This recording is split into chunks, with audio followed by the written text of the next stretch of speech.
सुप्रभात मंगल मैत्री बच्चों। आज हम पाठ 11 हिंदी में पाठ 11 मीरा बहन और बाघ का प्रकरण जो है, इस कहानी को हम उच्चारण के साथ पढ़ने का अभ्यास करेंगे। तो चलिए अभ्यास करते हैं। आपको ध्यान से सुनना है। एक बहुत सुंदर कहानी है। मीरा बहन का जन्म इंग्लैंड में हुआ था। गांधी जी के विचारों का उन पर इतना असर हुआ कि वे अपना घर और अपने माता पिता को छोड़कर भारत आ गई और गांधी जी के साथ काम करने लगी। आज़ादी के 5 साल बाद उन्होंने उत्तर प्रदेश के एक पहाड़ी गांव जो था उसका नाम था गेवली में गोपाल आश्रम की स्थापना करी। उस आश्रम में मीरा बहन का बहुत सारा समय पालतू पशुओं की देखभाल में बीतता था।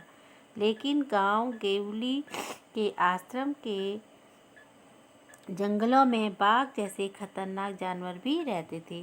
जो मीरा बहन थी, उनका जन्म इंग्लैंड में हुआ था।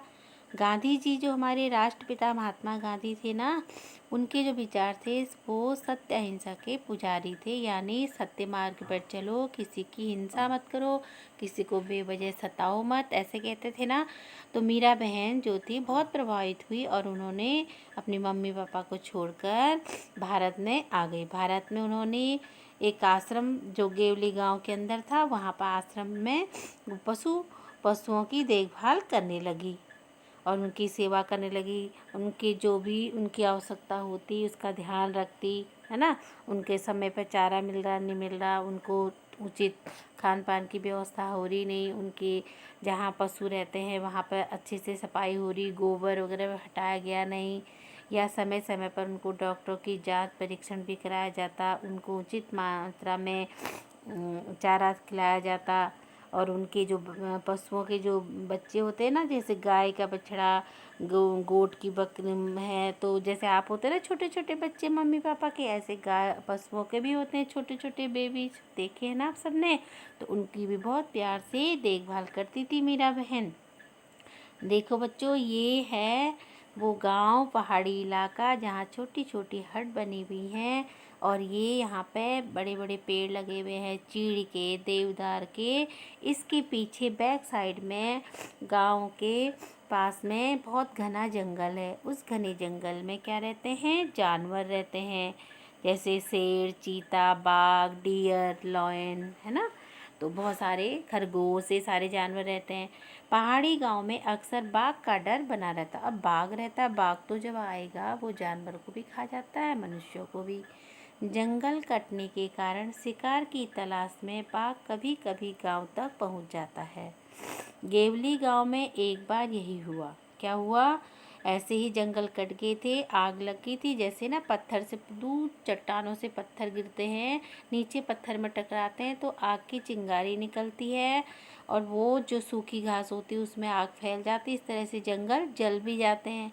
तो जानवरों को भी नुकसान होता है। बहुत सारे छोटे जानवर, बड़े जानवर, रेंगने वाले कीड़े, इस तरह से बहुत जानवर मर जाते हैं उसमें। और जंगल में घास नहीं होती, दूर दूर तक पशुओं के लिए खाने को कुछ भी नहीं होता। जो शाकाहारी होते हैं ना, जो पेड़ों से घास, ग्रीन घास को खाते हैं, इस तरह से वो जानवर दूसरे जंगल की ओर चले जाते हैं।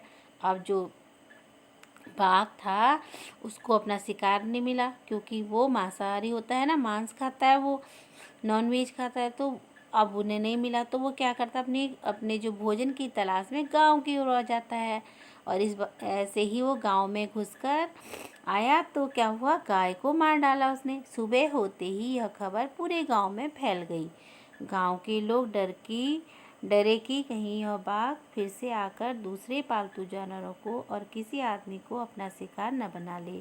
गांव के लोग गोपाल आश्रम गए और उन लोगों ने मीरा बहन को अपनी चिंता बताई। गांव के लोगों ने अंत में तय किया कि बाघ को कैद कर लिया जाए। अब उन्होंने एक युक्ति बनाई कि हमें जो बाघ है उससे कैसे बचना है, जिससे बाघ को भी नुकसान न पहुंचे और सबकी जान को कोई खतरा भी ना हो, हाँ सब लोग सुरक्षित हो जाएं। तो उसके लिए एक पिंजड़ा बनाया गया। पिंजड़े के अंदर एक बकरी बांधी गई और योजना यह थी कि बकरी का मिनमियाना, मतलब बकरी जब मिनमियाती है, बोलती है, तो बाघ तो उसे सुनकर आएगा, पिंजरे की तरफ जाएगा। और इस तरह से क्या हुआ, ये योजना बनाई कि बकरी का मिमियाना सुनकर बाघ पिंजरे की तरफ आएगा। पिंजरे का दरवाज़ा इस प्रकार खुला हुआ बनाया गया कि बाघ के अंदर घुसते ही वह दरवाज़ा झट से बंद हो जाएगा। शाम होने तक पिंजरे को ऐसी जगह पर रख दिया गया जहां अक्सर बाघ दिखाई देता था। घूमता फिरता कई बार लोगों ने दूर से बाघ को देखा था, तो वहीं पर पिंजरा भी जाके रख दिया। यह जगह मीरा बहन के गोपाल आश्रम से ज़्यादा दूर न थी, उसके आसपास ही थी वो जगह। रात बीती, सुबह की रोशनी होते ही लोग पिंजरा देखने निकले। अब रात हुई, सबको उत्सुकता हुई कि बाघ पिंजरे के अंदर बंद हो गया होगा, चलो देखने चलते हैं। उन्होंने दूर से देखा कि पिंजरे का दरवाज़ा तो बंद है। यह सोचकर वे बहुत खुश हुए कि जरूर अब जो बाघ है इस पिंजरे में फंस गया होगा। यहाँ देखिए, ये हैं राष्ट्रपिता महात्मा गांधी और ये हैं मीरा बहन। आगे क्या होता है बच्चों, लेकिन जब पिंजरे के पास पहुँचे तो क्या देखते हैं, पिंजरे में बाघ नहीं था। लोग चकित थे, बाघ के अंदर गए बिना पिंजरा बंद करे। बंद कैसे हो गया भाई, बाघ तो इसके अंदर गया नहीं। तो लोगों ने मीरा बहन के पास पहुँचे। लोगों ने सोचा कि लोग गोपाल आश्रम पास ही है, इसलिए शायद मीरा बहन को मालूम हो कि रात में क्या हुआ। पूछने पर मीरा बहन बोली, देखो भाई, मुझे नींद नहीं आ रही थी।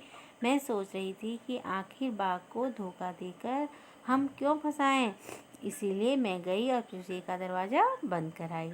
अब देखो, मीरा बहन की एक बहुत अच्छी आदत थी कि वो गांधी जी के विचारों से प्रभावित थी। ये सत्य अहिंसा के पुजारी थे, मतलब सबको परोपकार करना चाहिए, सत्य मार्ग पर चलना चाहिए, गांधी जी ने बताया था। लेकिन मीरा बहन को ये ध्यान नहीं रहा कि हमें जब हमारे ऊपर कोई आपत्ति विपत्ति आती है तो हमें अपनी सुरक्षा का भी उपाय सोचना है, और उस उपाय में दूसरे को नुकसान न पहुँचे ऐसे युक्ति निकालकर हमें कोई न कोई उपाय करना चाहिए। अब यही उपाय तो गांव वालों ने निकाला था कि पिंजरे में बाघ को बंद किया जाए। ऐसे तो बंद करना गलत है, लेकिन जब बाघ सबको मारता, खा जाता, नुकसान पहुंचाता, तो उससे तो अच्छा ही था ना। तो हमें सत्य मार्ग पर चलना चाहिए, परोपकार भी करना चाहिए, लेकिन अपने आप को नुकसान हो रहा है उसका भी बचाव हमें स्वयं ही ढूंढना है। इस कहानी से यही प्रेरणा आपको लेनी है। तो बच्चों, इसको अच्छे से पढ़ना है, रीड करना है, और फिर अपनी नोटबुक में सुलेख बनाकर सुंदर से 2 भागों में लिखना भी है। ओके, बाय बाय बच्चों।